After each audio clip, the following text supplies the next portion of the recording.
Hi, I'm Shannon Decker with the Tahoe Truckee Suicide Prevention Coalition, a program of the Speedy Foundation, and September is National Suicide Prevention Month. Today is September 10th, which is World Suicide Prevention Day, and I'm here to ask you a question. What is the antidote to suicidal thoughts and feelings?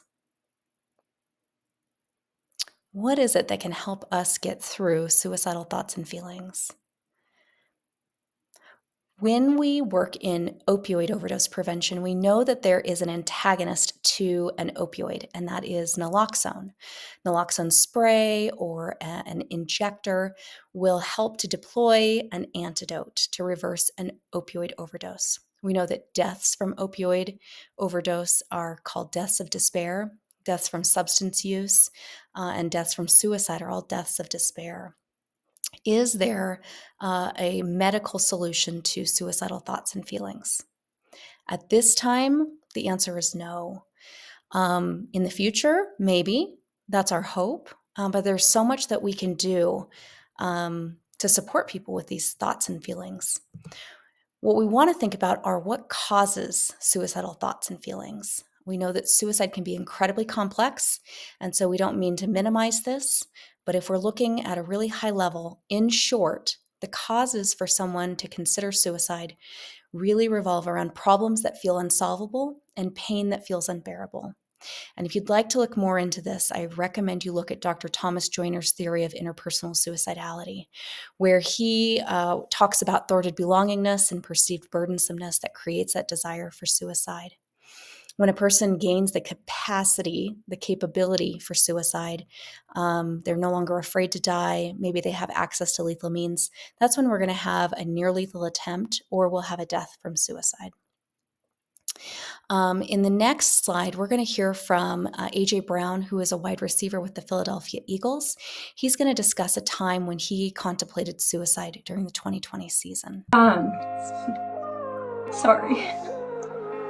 It's okay. Just what made you kind of come out and want to talk about that? I'm so sorry. You're fine. You're fine. It's okay. Like I said, it was a dark moment, and it was a year ago where I had thought about, taking my life. And it was special to me because it just came with my heart that I wanted to share with others and help others as much as I can. Like I said, I'm here. I'm so much to be grateful for. I'm blessed. I know I wake up every day and get to play the game that I love, but I have loved ones around me that love me dearly, and I just wanted to help someone. Hopefully I could save a life or anything. So life happens to everyone, I'm human just like everyone else. Just because I play this beautiful game, just doesn't mean life is not going to happen to me too. So I'm grateful for the person that was there for me. And I just wanted to encourage everyone to seek help if you're down and you're depressed, and just try to get help. I love this clip because it's so genuine, humble, and human. AJ says life happens to everyone. We're all human. We know that suicide is one of the most intimate things we can talk about, and you can hear that in the voice of the reporter as she's asking him questions. I want you to know that we really can't do it wrong. We can't have this conversation the wrong way. It can be hard, but talking about suicide is one of the best ways to prevent someone from ending their life. And so if you make a mistake, or like this reporter who just became incredibly emotional, we just apologize and we keep going. We want to give people a non-judgmental space to talk about the worst moments of their lives. It can help them keep living.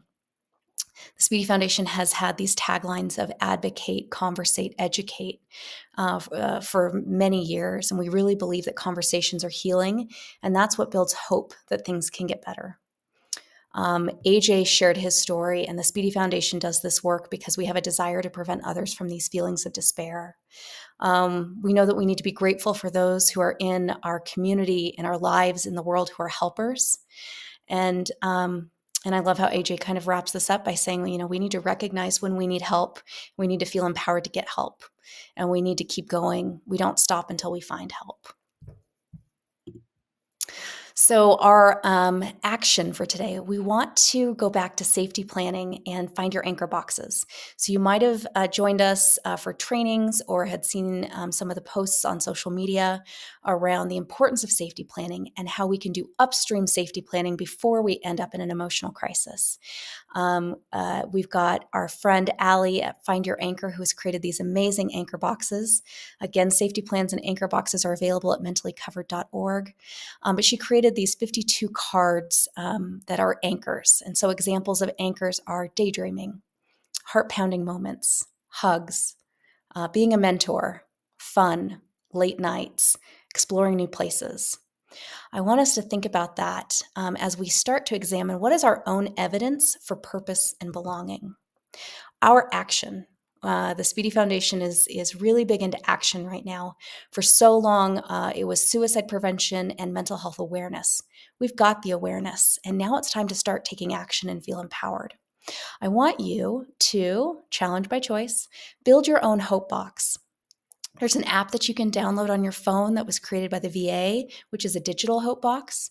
You could create a folder on your computer. I have a cigar box that I've started to place my hope items, my evidence that I belong and that I have purpose.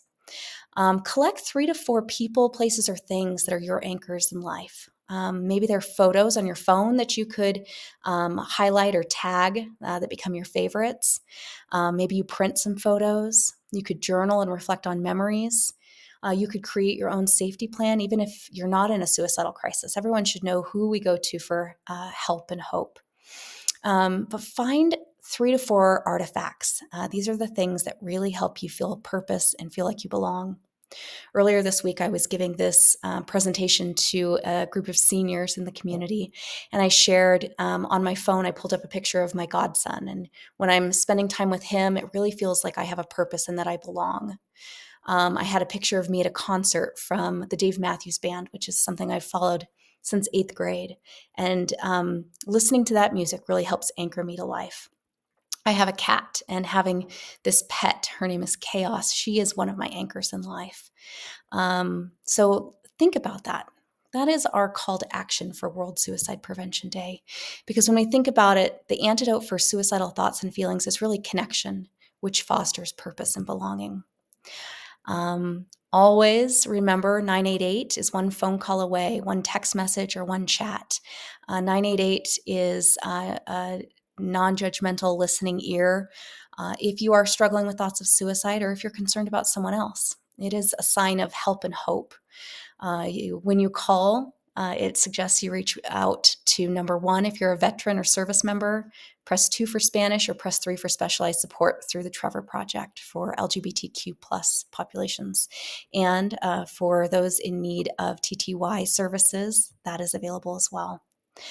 Thank you so much for joining us. Take care.